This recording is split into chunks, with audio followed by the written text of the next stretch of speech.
Continuamos con el panel Aspectos controvertidos en la contratación pública, una perspectiva judicial. Como moderador, Antonio Arias Rodríguez, técnico de gestión de la Universidad de Oviedo. Muy buenos días. Buenos días. Buenos días, Sergio. Y como ponente, José Ramón Chávez García, magistrado especialista de lo contencioso administrativo en el Tribunal Superior de Justicia de Asturias. Gracias, Sergio. Bueno, aquí estamos en Huesca, agradecidos a la organización, a la Diputación, a la intervención general. Hemos preparado una original presentación de todo lo que tiene que ver con la contratación y la versión del mundo judicial, ¿no? Comenzaremos con una pequeña exposición de lo que José Ramón denomina la caja de herramientas que todos los miembros de una mesa de contratación o implicados en un expediente de contratación debe de conocer, y luego haremos algunas sentencias interesantes que en los últimos meses se han producido en esta materia de contratación, y terminaremos con el futuro, ¿no?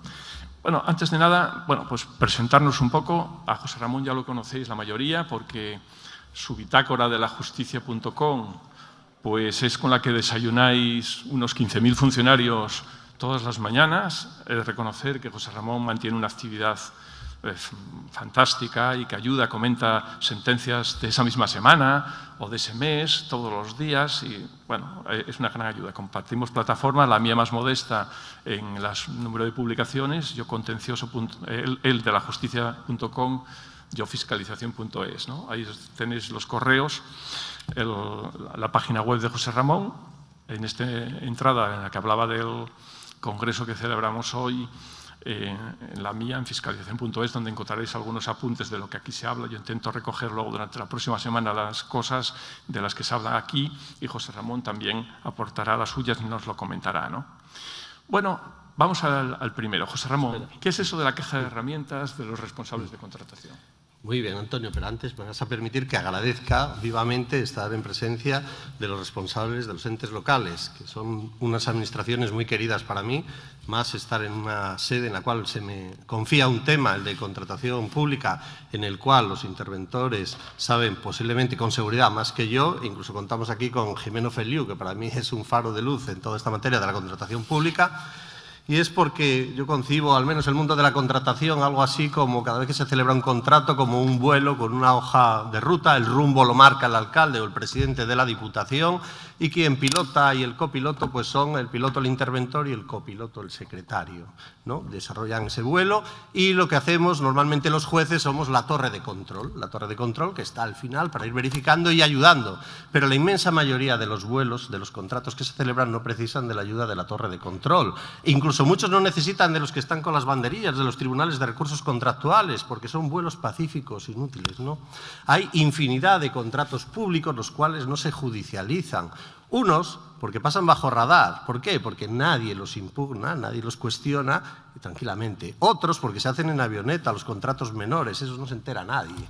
Bien, y entonces nos encontramos además de que finalmente, si sucede algún accidente o hay algo grave, pues al final está el Tribunal de Cuentas o la sindicatura que examina la caja negra a ver lo que ha sucedido, ¿no?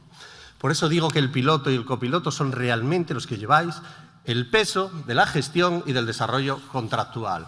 Por eso yo me limito a la perspectiva judicial, que la judicial está aligerada de responsabilidades. ¿Por qué? Porque hay un montón de filtros para que no se judicialice la contratación.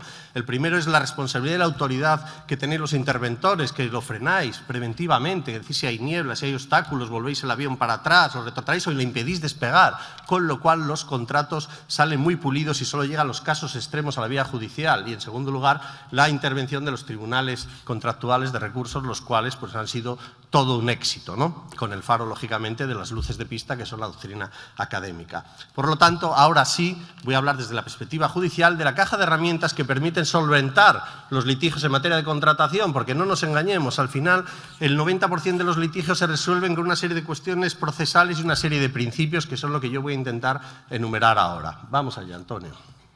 El primero, hay que tener claro la autonomía impugnatoria de los actos que se pueden impugnar en la sede contencioso administrativa.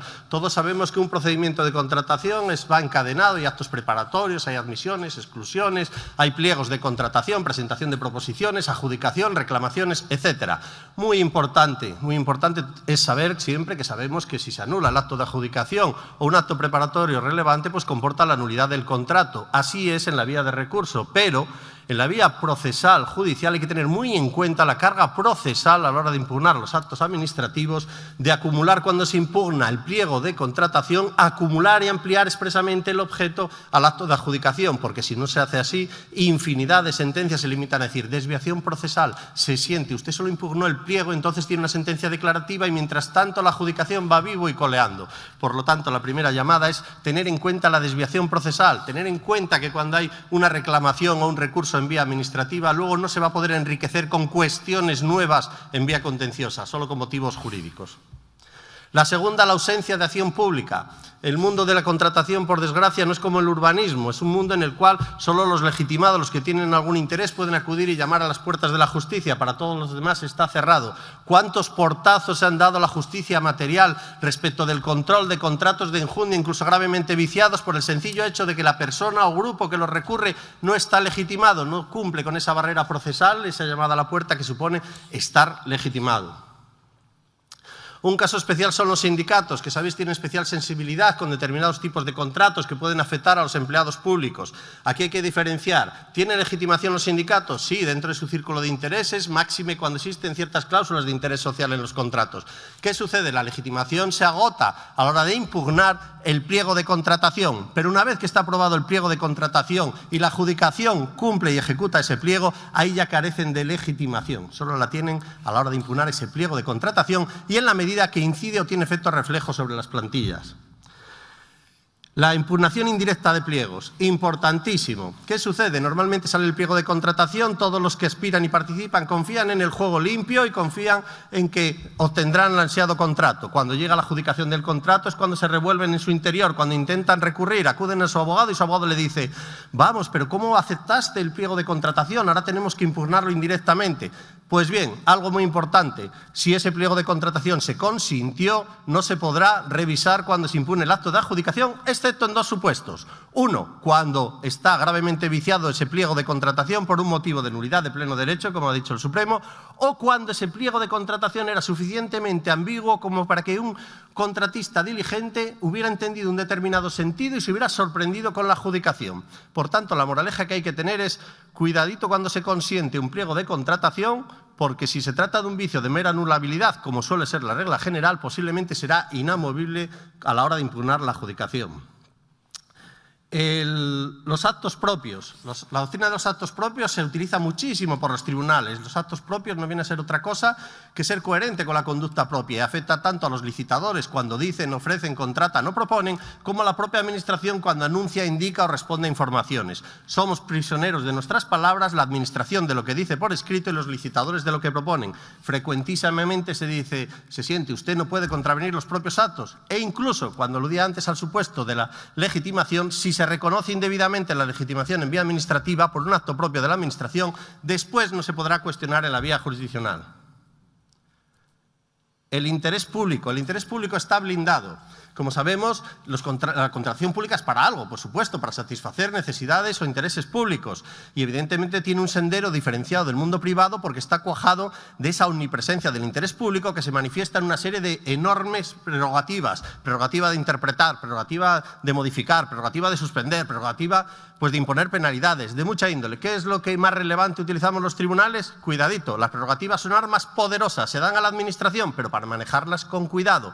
Por lo tanto, como toda prerrogativa, ha de ser objeto de interpretación restrictiva y cuenta con correlativas garantías. Y, sobre todo, todas las prerrogativas deben ejercerse bajo un principio que usamos muchísimo los tribunales, que curiosamente no está ni en la Constitución ni en escasas normas, y es el principio de proporcionalidad, que no me cansaré de insistir en que debe ser la clave de bóveda de todo desarrollo de procedimientos. Si un interventor algún día se enfrenta ante un defecto de una proposición, si se admite o no se excluye a la proposición, si se subsana o no se subsana, si existe algún requisito que hay que examinarlo siempre a la luz de la proporcionalidad. Esto es, las consecuencias o sacrificio que comporta si se toma una determinada decisión. La proporcionalidad no es otra cosa que aquello de no matar pájaros tampoco a cañonazos, es decir, no aferrarnos a las normas y cargarnos un contrato y cargarnos el interés público. El antiformalismo. El antiformalismo es una regla de oro que debe presidir, por supuesto, toda la actuación administrativa, incluso me atrevería a decir en la vida. Las formas son un instrumento, no es la meta, es un medio. Por lo tanto, las formas a veces detrás hay garantías, pero cuando no las hay que ser flexible como el junco, ir siempre al fondo de las cosas, porque si no lo hacen en vía administrativa, lo haremos los tribunales buscando la tutela judicial efectiva.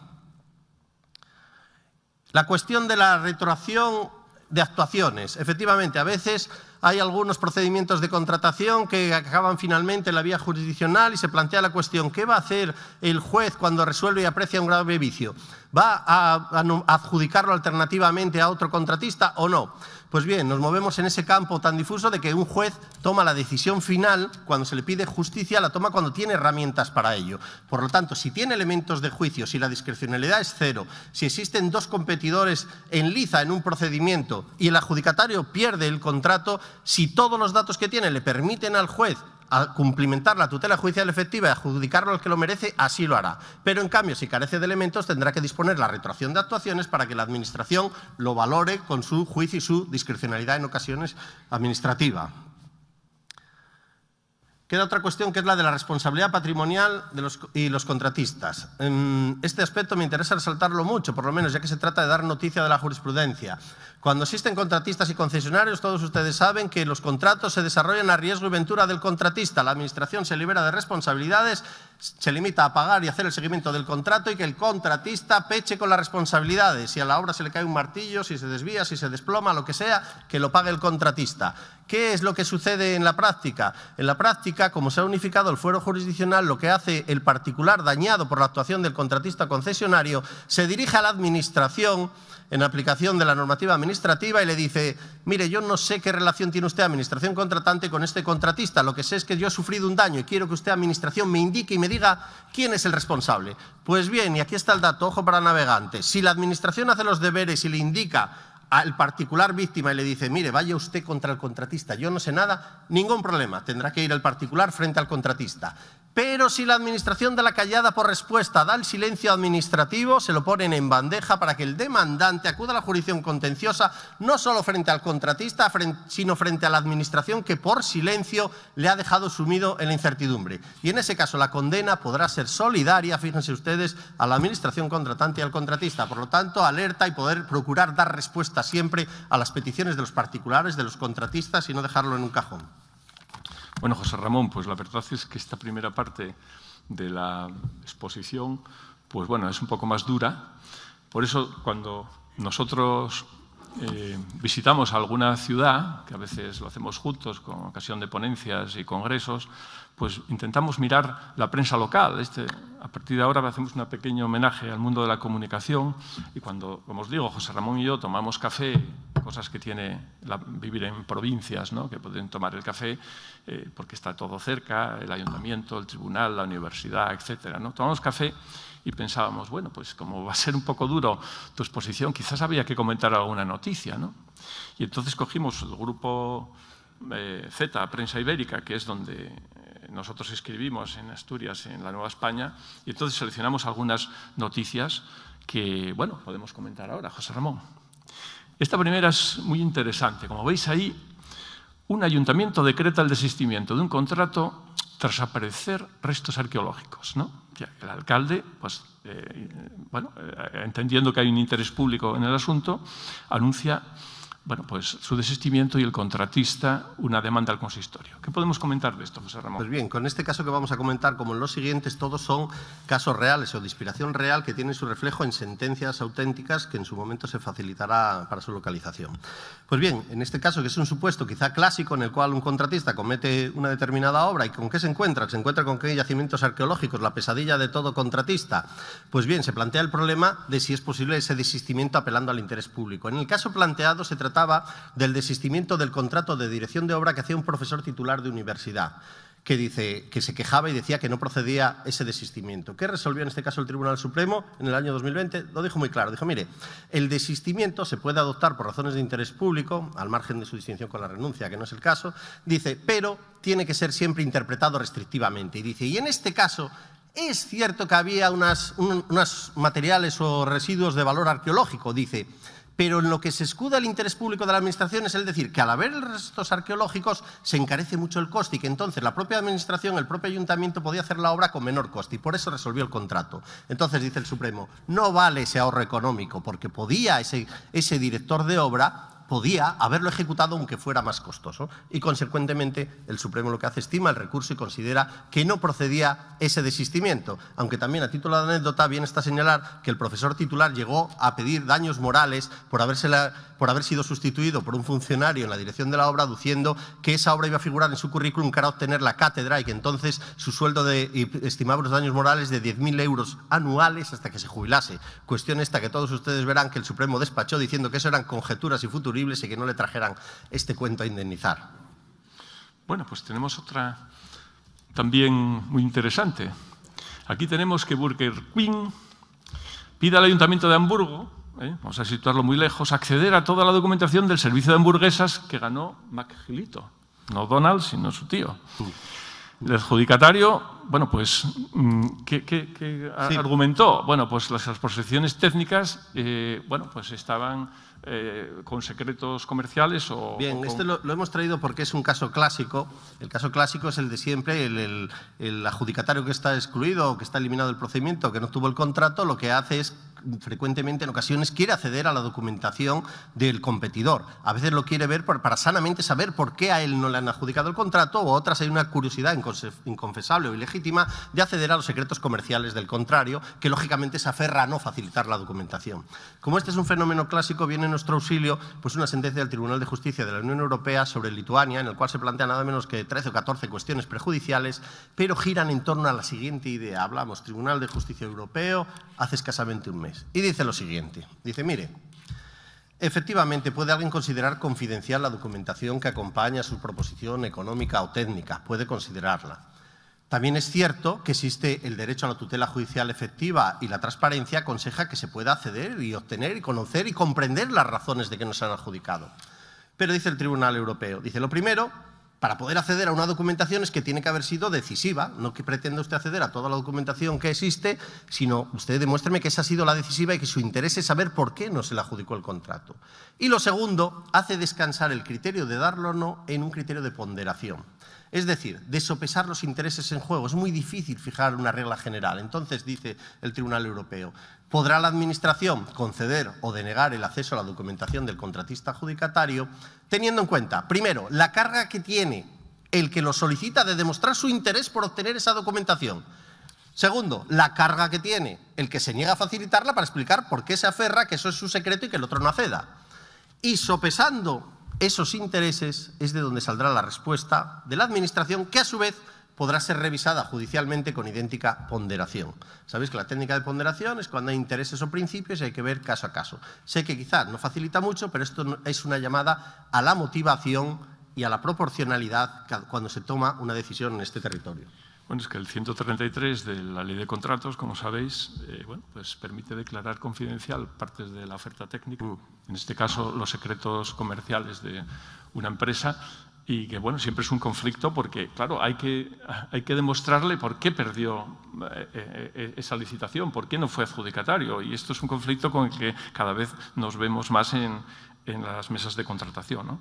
Bueno, la siguiente noticia pues tiene que ver con un polideportivo municipal, ¿no? En este polideportivo municipal, pues el ayuntamiento licita el servicio y después se percata de que sería mejor incluir una oferta de menú y que algunos contratistas ya incluían. Y el alcalde quiere brindar la posibilidad de subsanación. ¿Qué se puede hacer en un caso como este, José Ramón? Pues bien, este es un caso clásico, que a veces se descubre, a la vista de las proposiciones, se descubre que podían haberse incluido otros conceptos o supuestos y de manera que se reorientaran las proposiciones, ¿no? En este caso, de todos es conocido que solo se pueden subsanar la documentación administrativa, la técnica y la económica no se puede subsanar. ¿Qué sucede? Lo que sí se ha admitido por los tribunales centrales, por la justicia, lo que siempre se ha admitido ha sido aclaraciones, pero las aclaraciones con un límite, que no se pueda variar las ofertas económicas que quedan congeladas. Por lo tanto, una vez abiertas las ofertas, queda ese precio congelado, lo más que se pueden pedir son aclaraciones. Bueno, pues la siguiente. El titular hace un pequeño equilibrio periodístico, juego limpio en el concurso de limpieza municipal. El Ayuntamiento interpreta el pliego de contratación del servicio de limpieza precisando la estipulación donde dice se utilizarán medios idóneos para acometer la limpieza y se entenderá por tales aspiradores, robots, ya sean de uso industrial o doméstico. Y serán valorados según la potencia, prestaciones y nivel de eficiencia. Interpretación, modificación, ¿cuál es la...? Claro, hemos llegado a este caso para mostrar la diferencia con el caso anterior. En este caso no se trataría de una modificación, sino de una especificación que acomete la mesa de contratación o el órgano contratante que especifica algo que se omitió en el pliego.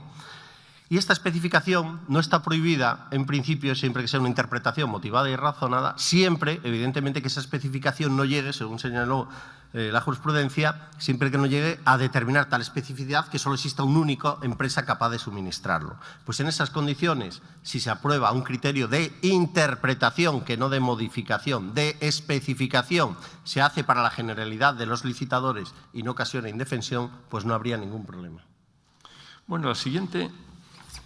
Pues que el titular del periódico de Aragón indica la escandalosa adjudicación municipal, nos dice que un ayuntamiento adjudicó un contrato de obras, formalizó el concejal sin competencias, contó con 2 asesores que no firmaron sus informes, la clasificación de la empresa vencía a los 4 años y la obra tiene duración de 5.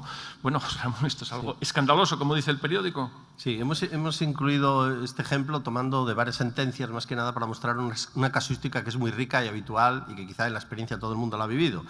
La primera cuestión es la relativa a que cuando si el propio pliego de contratación se autolimita y fija un plazo para que la mesa de contratación haga sus propuestas y para que se adjudique el contrato, pues bien, lo que dicen los tribunales es que por el hecho de que se exceda ese plazo, pues evidentemente es una irregularidad no invalidante y que no acarrea pues ningún efecto negativo.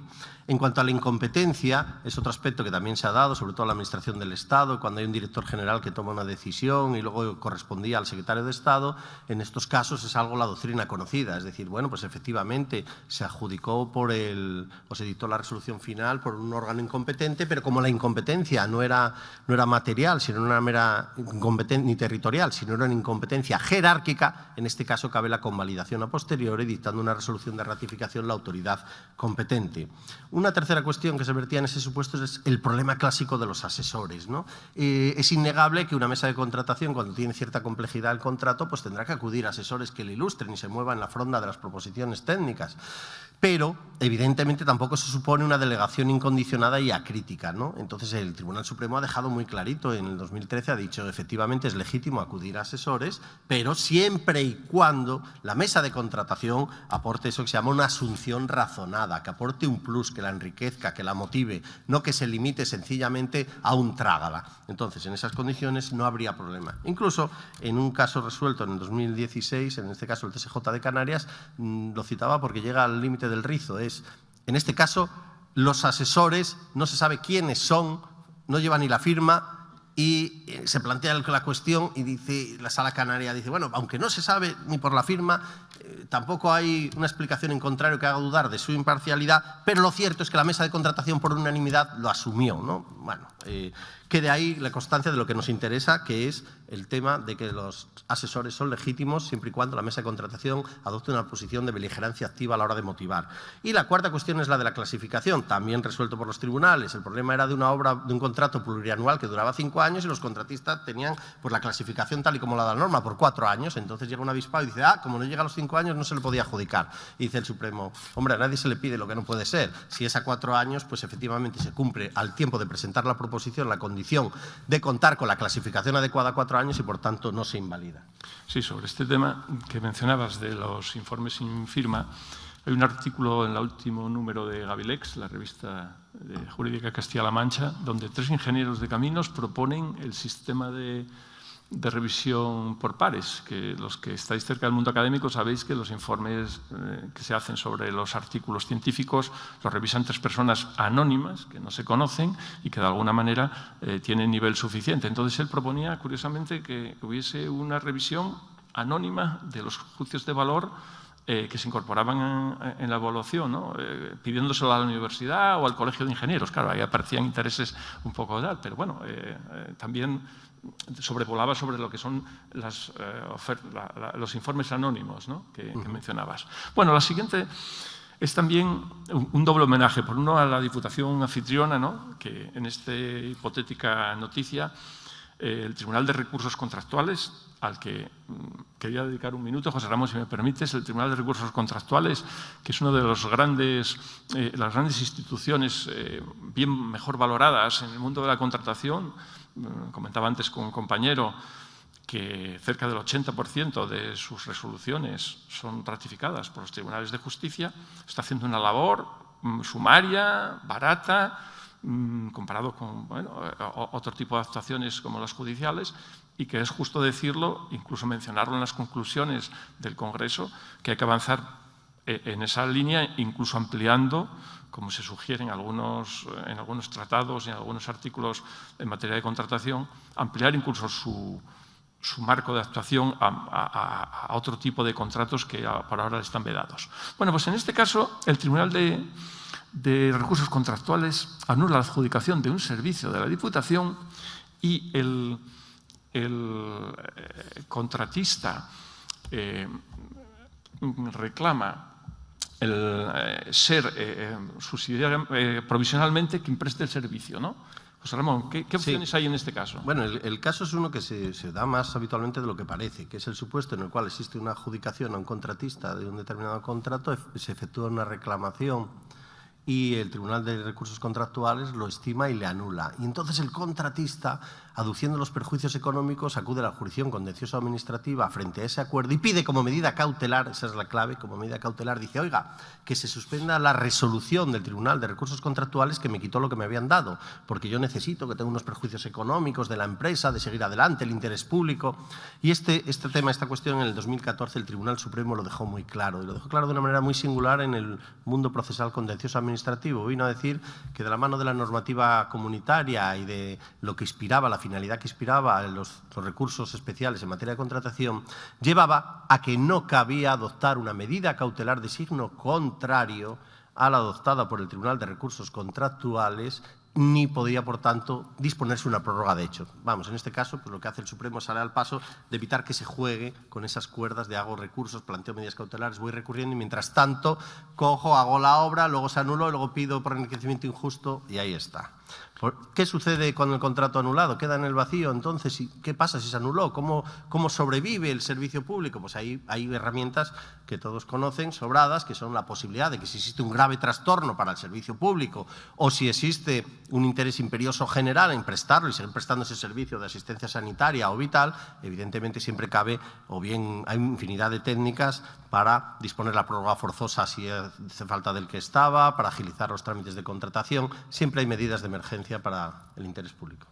Relacionado con eso, hay un sector doctrinal que en un caso no similar pero parecido, en el caso de la renuncia del contratista antes de formalizar el contrato o incluso después, un sector doctrinal del mundo administrativo pide que al menos el segundo licitador pueda formalizar el contrato. Este es un tema que antes era posible, ahora no, y que es una de las, bueno, por dejarlo aquí relacionado con lo que ha dicho José Ramón, que está en el mundo académico demandándose un cambio de la ley de contratos para que con las debidas cautelas, obviamente, se pueda dar opción al segundo licitador cuando renuncia el primero, ¿no? O sea que es un tema muy delicado y que toda una tradición. Quizá eso merezca algún día amparo normativo o doctrina casacional, porque sería algo así como si en una oposición, si alguien no toma posesión de la plaza, si se puede llamar al siguiente para que tome posesión, cuando el hombre ya pensaba que jamás iba a obtener esa única plaza. Pero eso necesitaría, además de la doctrina, que bien viene, pues la doctrina ya en el camino a la buena norma. Bueno, siguiente noticia. El Ayuntamiento de la Base Aérea deja en el aire al personal de artes gráficas. Hemos llegado al mundo de la cesión ilegal de trabajadores, ¿no? Que seguramente sufrís en vuestras carnes muchos porque ha sido la noticia en casi todos los ayuntamientos. Bueno, ¿qué dice la noticia? El ayuntamiento que alberga la base aérea, esto es incidental como se ve, contrató hace años un boletín de información municipal con una empresa de actividades gráficas. Tras la pandemia, extinguió el contrato de servicios y los trabajadores le han demandado ante la jurisdicción social por despido improcedente y cesión ilegal. Esto que es tan habitual, ¿cómo se enfoca en la justicia, José Ramón? Bien, pues hay dos fenómenos parecidos, pero parecen siameses, pero no lo son, que son la subrogación y la cesión ilegal de trabajadores, ¿no? La subrogación se padece en sus carnes por muchas administraciones, las cuales tenían plácidamente pues, entregado el contrato a una empresa, deciden asumir directamente el propio ayuntamiento la gestión y ¿con qué se encuentra? Con que acuden a la jurisdicción social, empieza la jurisdicción social a sumar y dice ya, pero aquí siempre estuvieron en oficinas municipales, ya, pero siempre dirigió el concejal, ya, pero hasta los bolígrafos ponían el membrete del ayuntamiento, luego por tanto no se van a quedar sin paraguas y la jurisdicción social, con su lógica y probabilidad de generosidad, pues dispone que por tanto que se subrogue la administración, que el elefante puede con todo y siempre pues, se puede llamar a otro elefante y que sigan contratándose más gente, ¿no? Hay casos sangrantes en los cuales hay auténtica explotación de los trabajadores y otros casos en los cuales se constituye, y lo digo a título personal, en una auténtica burla de los principios del empleo público. Eso lo digo a título personal. De todos modos, el fenómeno de la subrogación está por un lado y por otro la cesión ilegal. El caso que hemos puesto realmente no era de un ayuntamiento, era del Ministerio de Defensa y era el siguiente supuesto. Fíjense, el Ministerio de Defensa encarga una hoja de instrucción de divulgación de las bondades del servicio militar, lógicamente, y lo contrata con una empresa de artes gráficas. La empresa de artes gráficas tiene 2 trabajadores que lo hacen, pero lógicamente para enterarse de lo que hacen tenían una tarjetita que pasaban a las instalaciones militares. Dato importante, tenían hasta aparcamiento cuando iban allí a hacer su gestión.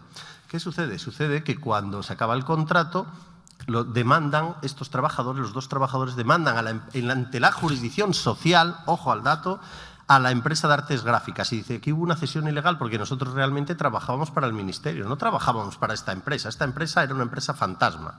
El juez de lo social dice, efectivamente, yo detecto que ustedes andaban como Pedro por su casa, por el ayuntamiento, que además, por el Ministerio de Defensa, que además el Ministerio de Defensa, cosa lógica, supervisaba los contenidos para que no se difundiese en un boletín del Ministerio de Defensa nada de la objeción de conciencia, luego, por tanto, quien dirigía era el Ministerio y, por tanto, realmente aquí lo que había era una cesión ilegal de trabajadores. Consecuentemente, la jurisdicción social condena, insisto, condena a la empresa particular.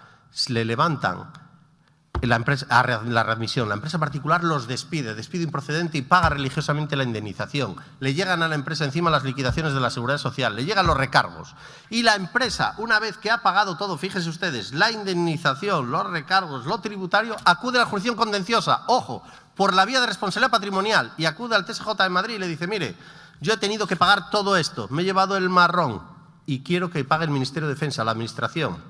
¿Y qué dice el TSJ de Madrid? Dice, efectivamente, si la cesión ilegal es cosa de 2, aquí estuvo corresponsabilizado el Ministerio de Defensa, por lo tanto, el 50% de todo ese dinero que lo pague a título de responsabilidad patrimonial el Ministerio de Defensa. Hagan ustedes las transposiciones ahora al mundo local. La traigo porque es una sentencia muy reciente, importante, incluso produce estremecimiento, pero hay que contar con ella. La verdad es que esto de la cesión ilegal, los indefinidos no fijos, tal, sabemos que es uno de los grandes problemas que tiene ahora la Administración. Y claro, no te digo nada de la universidad. En la universidad un investigador contrata en un contrato de investigación, un becario, llamémoslo así, y luego al final acaba en la jurisdicción y oiga, tenía las claves de entrada en el despacho, despachaba directamente con el catedrático, tenía la llave de la puerta, ¿cómo no vas a tenerla en el laboratorio? Y bueno, al final acaba como todos, ¿no? Me imagino que vosotros estáis hartos también de sufrir estas cosas y yo creo que esto merece una respuesta legal para la Administración, porque en algún momento tendrá que poder actuarse de una manera más normal sin estar todos los días en los tribunales haciendo a todo el mundo indefinido no fijo. José Ramón, no sé si quieres comentar algo de esto. No, es que se nos va el tiempo. Vale. No, es verdad. Como veis, manda el magistrado, ¿eh? Vamos bien de tiempo, por eso te lo decía. No. Denuncia la colaboración del contratista en la fijación de unas tasas del Servicio Municipal de Saneamiento. Aquí tenemos el caso de la colaboración, como avanzó ya antes, de una ordenanza fiscal donde la empresa contratista ayuda a elaborar la memoria económica realizada por la empresa por el ayuntamiento. ¿Qué podemos comentar de esto? Pues mira, en este caso lo resuelve el Tribunal Supremo en junio del 2021 y se plantea el sueño de todo contratista, es decir, que las tasas que se va a percibir por el servicio que presta sean las que él considera oportuno. ¿Cómo lo consigue? Pues el ayuntamiento le dice, bueno, ¿y tú que sabes tanto de esto, por qué no nos dices tú cuál es tu propuesta de tasas? Entonces las propone lógicamente alcistas, el Pleno ciegamente las acepta, luego se impugnan y llega el Supremo y dice el Supremo, no hombre, esto no puede ser así. Usted, ayuntamiento, y esto es lo que hay que retener, por supuesto que puede pedirle un informe o propuesta a la empresa que está concesionaria, por supuesto, y pedir otros informes, pero usted tiene que añadir su propia valoración, usted tiene que gastar unas líneas de tinta, explicar, fundamentar, hacer unos números, un poco de aritmética, o justificar por qué lo avala y no sé. Lo que no puede hacer, dice el Supremo, es acoger de forma literal y acríticamente lo que le dice el propio concesionario. Esto lo traíamos porque nos pareció importante por el mundo local, ¿no? Por la práctica que suele darse. Y había otra noticia que no la traíamos, Antonio, pero queríamos poner, que era en relación con una sentencia también reciente, en relación con una concesión portuaria, en este caso un contrato de concesión portuaria, en el cual una de las condiciones del pliego de contratación era que debería ejecutarse una obra obteniendo las licencias. ¿Qué encuentra con la empresa? La empresa se encuentra, cuando va a ejecutar la obra, se encuentra con que no le dan la licencia municipal de obra, no por culpa suya, sino por cierta complejidad municipal y de que tenía que reorientarla de otro modo la petición de licencia. Claro, en el momento en que esto es así, dice el ayuntamiento, no se preocupe, que entonces vamos a cambiar el objeto para que le pueda dar el ayuntamiento la licencia. Pero otro competidor aspirante que había sido excluido, que no había obtenido la adjudicación del contrato, dice, no, se siente. Si el adjudicatario no obtuvo la licencia, no puede modificarse el pliego de condiciones y, por tanto, hay que abrir una licitación para todos. Pues bien, el Supremo responde a esto diciendo que no, que en este supuesto en el cual hay una imposibilidad que les ajena a ello, una imposibilidad objetiva, que en este supuesto su legítima expectativa le lleva a que sea el mismo adjudicatario inicial el que continúe con el desarrollo del contrato. ¿Habrá oído usted la respuesta, señoría? No, vamos ahora con la siguiente parte de la exposición. Después de las noticias en la prensa vienen los anuncios por palabras. Me decía Sergio, nuestro maestro de ceremonias, que ahora son anuncios clasificados. Nosotros seguimos llamándolo así. Y hemos encontrado algunos anuncios interesantes sobre lo que es los autos de interés casacional que nos va a contar José Ramón. Sí, con carácter previo hay que recordar lo que significan las cuestiones de interés casacional. En el año 2015 se implanta una nueva modalidad, como saben, del recurso de casación. A partir de ahora ya no todo llega al Supremo y cosas que no llegaban empiezan a llegar, al margen de la cuantía. De lo que se trata es de que el Supremo se reserva un papel que se limita a poner jurisprudencia donde no la había, a modificar jurisprudencia o a aclarar jurisprudencia. Pero eso sí, siempre y cuando sean cuestiones que tengan un efecto general. De cosas pequeñas no las quiere el Supremo y tampoco quiere entrar a temas de pruebas ni de hechos. Él solo quiere fijar doctrina, lo cual me parece muy bien, pero de este modo en el ámbito de contratación cumpliría una importantísima misión los asuntos de interés casacional que se admiten por auto y se resuelven por sentencia. ¿Cuál es la importantísima misión? Pues que, como sabéis, que contamos con una ley de contratos que está llena de agujeros como el Gruyère, que de dudas, que hay muchos vientos colaterales comunitarios, de prácticas, de tribunales contractuales, de observatorios, y entonces quien tiene la última palabra, o la penúltima, voy a decir, la penúltima, sería el Tribunal Supremo cuando fija doctrina casacional. Estas sentencias fijan una especie de jurisprudencia, aunque no es la clásica que teníamos todos de la carrera, aquella que dos sentencias conforme. Se fija en una única sentencia y fija una doctrina. Por así decir, esa doctrina va a misa en el sentido de que a partir de entonces se fija seguridad jurídica urbi et orbi. Tiene un problema también. ¿Cuál es el problema? Que no es eterna en el sentido de que lo puede cambiar el propio Tribunal Supremo, lo puede cambiar en el futuro esa doctrina. Pues bien, hemos querido traer a los anuncios por palabras lo que son las cuestiones de interés casacional en materia de contratación que tiene el Supremo sobre la mesa, es decir, aquellas cuestiones sobre las que no tiene criterio fijado, pero entiende oportuno fijar criterio y de ese modo, de un plumazo, con una sentencia dictada en interés casacional, zanjar o prevenir infinidad de litigios. Así que vamos a ver por anuncios cuáles son las cuestiones pendientes que, lógicamente, no puedo dar la respuesta porque la va a dar el Tribunal Supremo. Estoy seguro que muchos de ustedes dirán, yo ya me sé la respuesta. Sí, porque a veces lo que hace el Supremo al admitir una cuestión de interés casacional dice, sí, sabíamos que teníamos un criterio, pero vamos a matizarlo, vamos a enriquecerlo, vamos a ratificarlo. Por lo tanto, el que exista algo que hacían las salas o el propio Tribunal Supremo en el pasado no impide que ahora se quiera dejar bien amartillado por parte del Supremo, resolviendo estas cuestiones de interés casacional, que anticipo porque me preguntaba Antonio que cuánto tardaban en resolverla y le decía que, bueno, que esa es una pregunta del millón. Puede ir desde los 7 meses hasta el año y medio. Pero bueno, al fin y al cabo, cuando llega, por lo menos zanja el asunto. También es importante saberlo como interventores. ¿Por qué? Porque puede darse un supuesto de algún recurso o algo y sepan que existe una cuestión de interés casacional planteada sobre esa cuestión. Y a lo mejor hay que plantear ante el tribunal, ante el juzgado contencioso o ante la sala, decir, sala o juzgado, no resuelva usted esta cuestión, esperemos a que lo resuelva el Supremo. Hay unos tribunales que lo suspenden y otros no, pero por intentarlo, pues nada sucede. Pues vamos adelante con los anuncios. Sí. El primero que aparece a la izquierda, sobre revisión de oficio. Dice el anuncio de interés casacional, se necesita modificar el criterio interpretativo aplicado en un contrato público. Urge saber si seguir el procedimiento de revisión de oficio o si debe de cambiarse directamente el criterio. Bien, como saben, cuando existe un contrato, un pliego de contratación, a veces ahí surgen muchas dudas y la Administración cuenta con una prerrogativa, ya que es el cocinero que cocinó el pliego, ¿quién mejor para interpretarlo? Y el legislador le dice, usted tiene la prerrogativa de interpretarlo previo informe del servicio jurídico en función de la cuantía de otros órganos consultivos.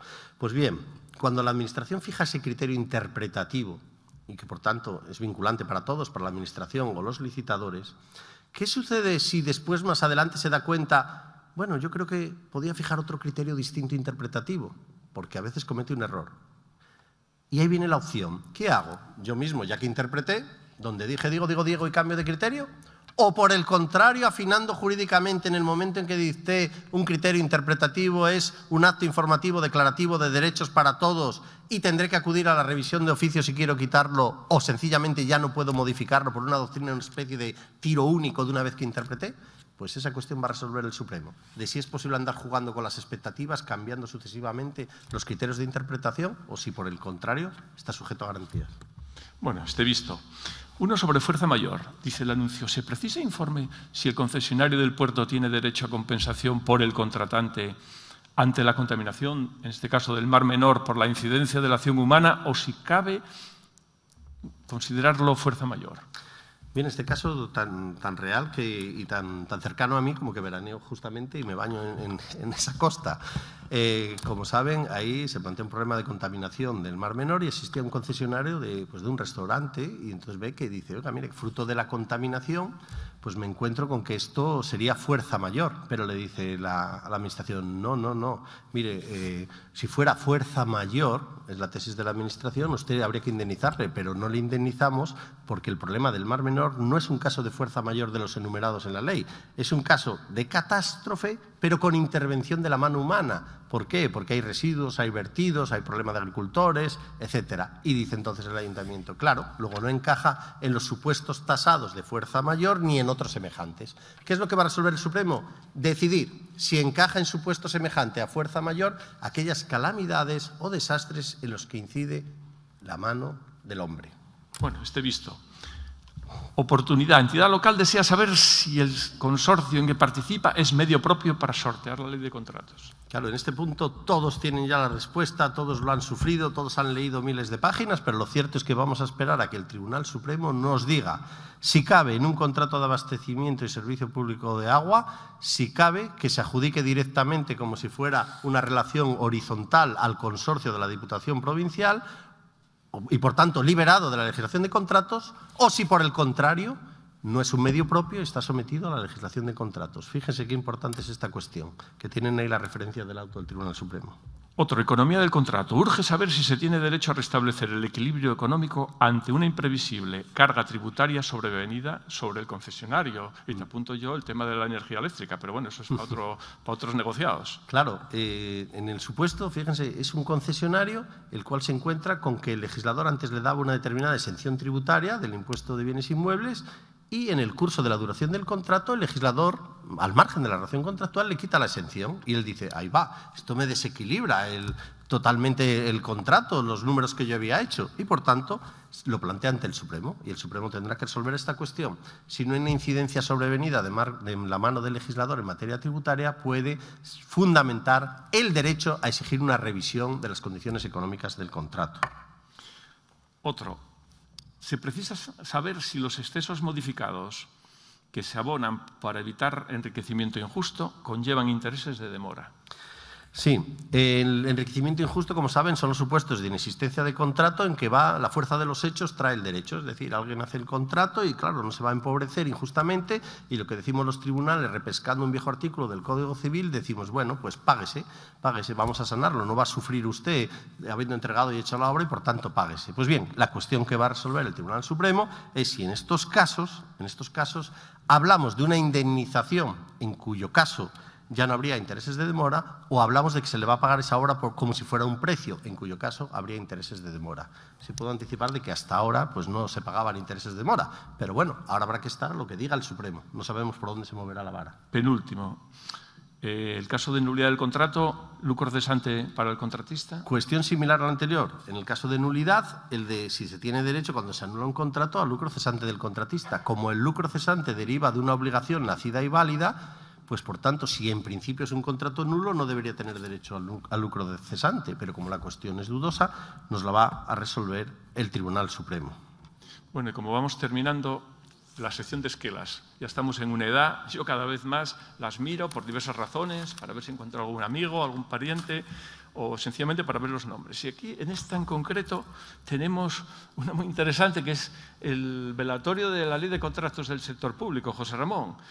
Decimos, antes de nada, dos cosas, ¿no? Bueno, pues que, efectivamente, es una más de las sucesivas leyes de contratación que hemos tenido en los últimos años y que, bueno, para todos es nuestra arma de trabajo fundamental en las mesas de contratación, en los expedientes que vosotros valoráis. ¿Qué comentamos de esta sentencia? De esta esquela, José Ramón. De esta sentencia, no hay sentencia. Es la única sentencia que no hay. Oye, no hay cosa más juzgada que la muerte, Antonio. O sea, que viene bien. Y además me temo que la ley de contratos del sector público pues resucitará, como ha hecho varias ocasiones, siempre. Yo hasta el punto que ya saben los que me conocen que llegué a decir públicamente que pretendía saltarme de estudiar la última ley de contratos, porque ya en tantas oposiciones ya me había estudiado 4 leyes de contratos y dije, voy a esperar a que la deroguen y me estudio la siguiente y me salto esta, ¿no? Bueno, como ves, desde aquí, sus hijos ausentes, ¿qué pasa con el reglamento? Claro, ¿qué pasa? Sus hijos ausentes, efectivamente, ¿dónde está el reglamento? Los reparos de los interventores, efectivamente, ¿cómo no van a estar? A los funerales van los amigos y los enemigos. Las recomendaciones del Tribunal de Cuentas, lógicamente. Y las sentencias invalidantes no lo olvidan, ¿no? No lo olvida sobre todo el que pierde el litigio, ¿no? Porque, claro, no olvidas el colegio de abogados que vive de los litigios. Ese sí, claro, porque a río revuelto y a norma jurídica revuelta, ganancia de pecadores y ganancia de abogados. Dos cosas que hay aquí, ¿no? La iglesia parroquial no es Santiago el Menor, sino el contrato menor.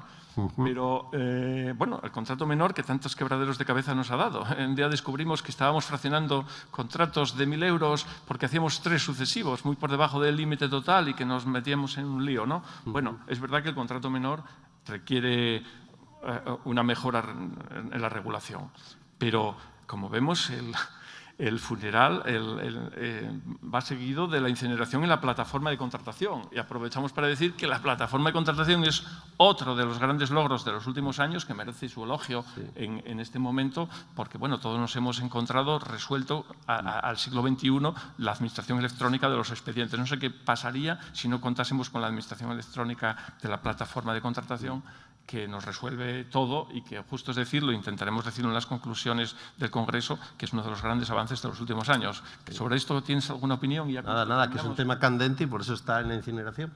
Está bien. Bueno, pues hemos terminado justo en punto cuando nos ha sacado el letrero. Gracias, José Ramón, por esto.